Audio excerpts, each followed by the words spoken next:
If you want justice in Cambodia, you have to raise your voice. These women have been fighting the authorities for years, fighting development that's demolished their homes, and here fighting to stop the arrest of fellow campaigners. Often they lose. Occasionally they win. Once a war-ravaged ruin, Cambodia is experiencing a growth spurt. Suddenly anyone with money and power wants to build, especially here in Phnom Penh. Demand for land in this city is now so high that well-connected developers have started moving in on some of the only unclaimed open spaces left, Phnom Penh's lakes. It's hard to believe, but until 3 years ago, all of this was water. Now it's been filled in, ready for construction. But to do that, they've had to kick out the people who lived along the lakeside. The evictions have been rough. The developers enjoy close ties to the government and the police. Those detained in these land protests are sometimes imprisoned on serious charges like rebellion.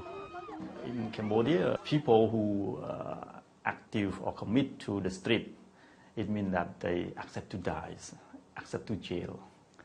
So that's right. Those women, when they commit to come to the street, it means that they don't know they have a chance to turn back home or meet their children or not.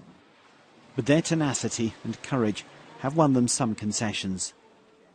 Tep Vanny and the more than 4,000 families evicted from the dried-up lake have now been given a small portion of the land to live on, although 64 families are still excluded from the deal. I've been detained 5 times. The last time I was sentenced to jail. This is normal in my country. Before I started this work, I thought hard about what I would face, but I knew I could not back down. I had to fight the corrupt officials and the greedy companies, which are harming the lives of our people. This is the neighbourhood of Bore Kela. It's another prime location being redeveloped by a powerful company.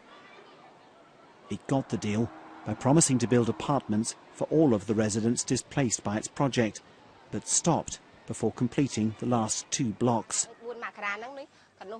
So 64-year-old Tim Sagmani has to live under a stairwell. And she spent 3 months in prison last year for protesting her eviction. I have to keep on fighting, she told me. Without a home, what will become of my grandchildren? What kind of life will they have? It's a sad reflection on the nature of economic progress in this region, that a country that was once a byword for war and revolution is becoming better known for greed and injustice. Jonathan Head, BBC News, Phnom Penh.